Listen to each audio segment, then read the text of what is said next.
Who the fuck would love you like I did? Know your heart and want it. Need you like an addict. Stay when you can land it. And who the fuck would love you like I could? Girls these days are smarter. Now you're working harder. My name is Sinead, and I'm a motherfucker. I'm Royal, and I'm a motherfucker. I'm Cody Davis, and I'm a motherfucker. My name's Vanessa. I am a motherfucker.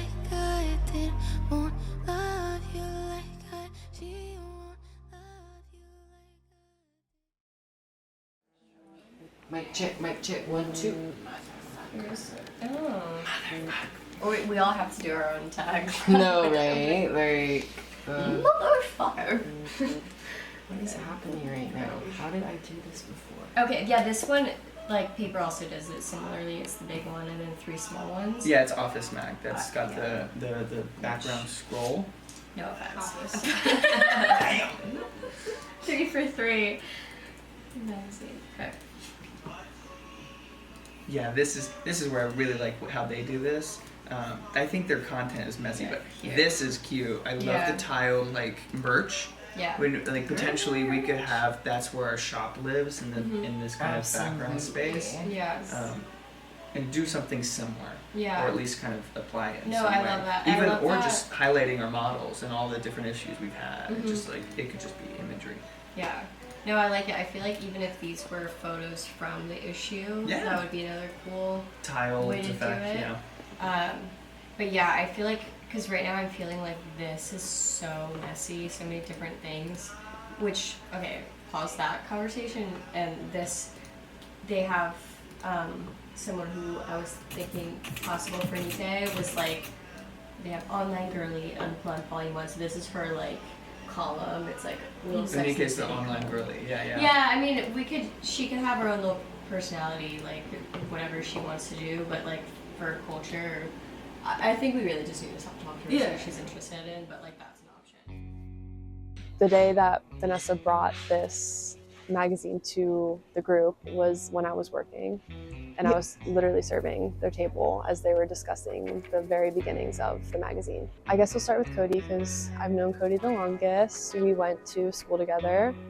We sat next to each other our first year of architecture school and studio, and we've been inseparable ever since.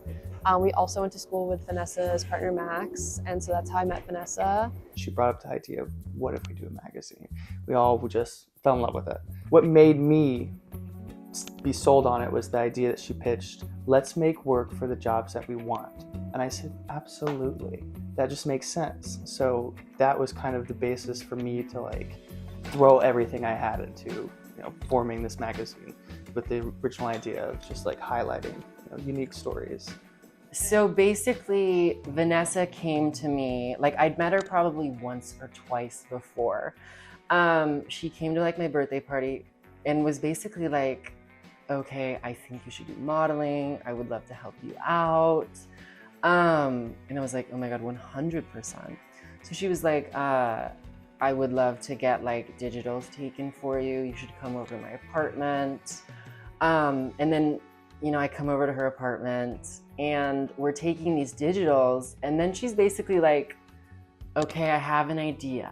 Let me know if it's too crazy for you. Let me know if it's too much. And then she basically just proposed to me like, I want to start this magazine and I want you to be like the cover of the first issue with this concept that I have.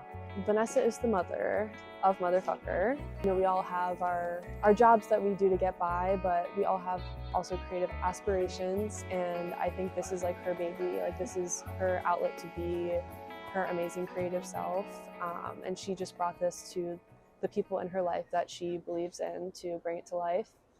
Guys apart, how did I? My sweet girl. Okay, is this all right?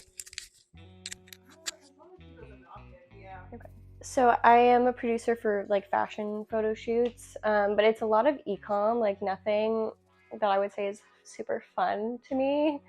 And yeah, I mean, that's kind of what led to like me wanting to create this magazine. I was on set one day with Isaac, who was our photographer for this shoot. And he shoots for me, and we were on set at this brand, and they were shooting like their social media and like lookbook, e-commerce, like just more creative stuff.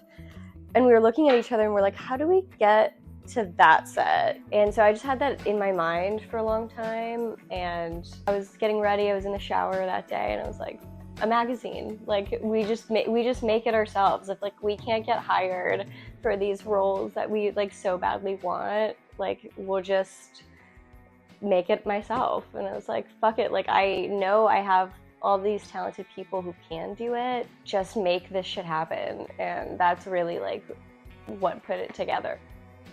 So issue 1 is our most interesting motherfucker in the room, which is Royal, as you know. So I think that kind of catalyst for that is just highlighting this unique perspective of transitioning into the world really as a motherfucker. The second I met her, I was like, I could just see the shoot happen, and she just like has this like witty banter to her, and I was like, that would be a great voice for like the brand. Of course, she's a trans woman, and that like adds to the texture of just this unique story. But in its whole embodiment, I think that's what the magazine is about, is like coming out into the world, motherfucker, why we're interesting, why these stories are interesting. And like Royal is probably one of the most interesting people to do that with, to start the magazine. I really just want to like uplift voices that you don't hear. Like Royal has a really interesting story. Like she grew up Mormon, and then now she's this amazing trans woman living in New York, and she's 22. Like finding yourself that young, that's like really interesting. She also does social media in her like, you know, her day job. And I mean, the more and more I get to work with her, I'm just like amazed with how like incredibly smart and talented she is. And so like so much of this is just letting people be great at what they do. Yeah. Where should I look? Just here. Oh my god. Love it. It literally looks so fucking good. Like, babe, I'm ready for my close-up. Just beautiful. Oh my god, this is great. This is great. Gorge. And I feel like, God, the nails really pull together. They help feel like the cunty nuts, to be honest. Duh.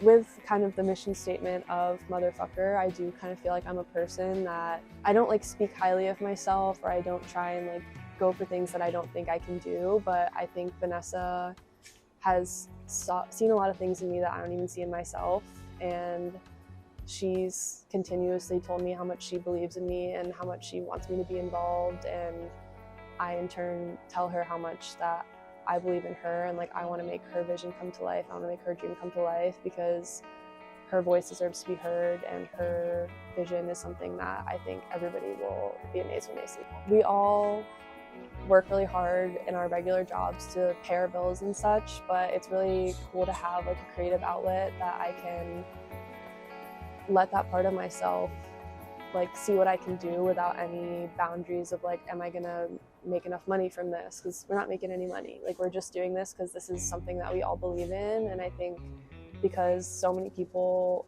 believe in it and everybody that's working for this wants it, it's gonna happen no matter what.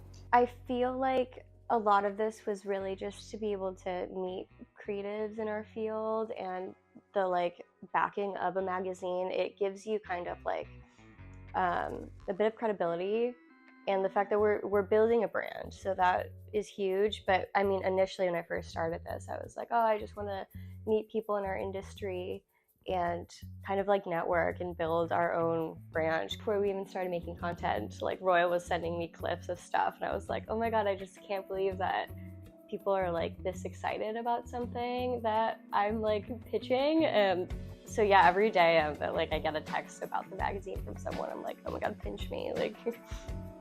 And she's like, I want the name of the magazine to be Motherfucker. I think it's really punchy. And she kind of tells me like the mission statement that she had. Her just talking about how she really wants to highlight these people who like aren't necessarily at the forefront of, you know, the vision of the culture. At least for me, I would love for this to be something that people see and that they resonate with and want to be involved in and have their voices heard, whether it be sharing their own stories with us or just resonating with the stories that we have shared, because we really just want to uplift voices of people that feel like they aren't heard. It's kind of just a creative launch pad, and I think that's the future of it, as well as like it's going to just go way past that. Whether we're going to continue the roles 10 years from now, or we'll be paid for it or not, you know, it doesn't matter. I think it's just a huge creative space, and that's ultimately the goal. I think is my mission in it, is just to allow a space for creatives to visualize things and make stuff. Being inspired by each other and being inspired by our communities and the people around us. Yeah, I think what a motherfucker means to me is really the people who are like overlooked, who are marginalized in society, and who just don't have the opportunity to be given a voice. And, you know, are people who really understand what it means to be a creative, what it means to go against the grain and be so unapologetic about that.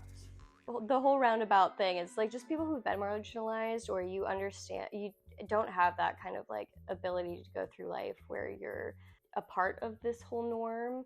I never felt like I fully belonged, and I just think that like the chosen family that you create is so important. And so yeah, it's just kind of about your chosen family, or like the people that you see that automatically make you feel welcome, and that tends to be people that aren't 100% like within like a normie group of people. I really think everybody has a motherfucker in their life. Like, there's somebody that comes to your mind when you say that, and like when you read the mission statement. And so honestly, I think it's really just like everybody pulling on their community and their networks and just being like, okay, I know a person who'd be great at this, you know, like I know somebody online who has just such like a unique vision, a unique voice, who would be perfect, because it's really all around. And I think the whole thing about us is let's highlight these people. I feel like most people I want to bring into the magazine are just like normal everyday people. Like a whole part of this is like amplifying voices that aren't already heard. Having this community with the people that I'm working with inspires me to continue to just be my authentic self and celebrate that, and that's exactly what being Motherfucker is. The idea behind it is really unique and like lovely, and I've just had so much fun. Even just the first shoot we did, like there's just so much like love and respect in that group of people, and like set life is so like it's such a magic there that like I can't even describe. Like it's in the title, you know, like we're motherfuckers, and I think pushing that objective and agenda just through the other one, the opposing one, for the next 4 years, we'll get it to survive and hopefully make impactful change. My name is Vanessa. I am the creative director of Motherfucker magazine, and I just am. My name is Sinead, and I'm a motherfucker because I am who I am and I'm not sorry for it. I'm Royal, and I'm a motherfucker because the only opinion and perception of myself that matters is my own. I am Cody Davis, and I'm a motherfucker because every day I get out of bed, put my pants on, one leg at a time, like everybody else, which means we're all motherfuckers.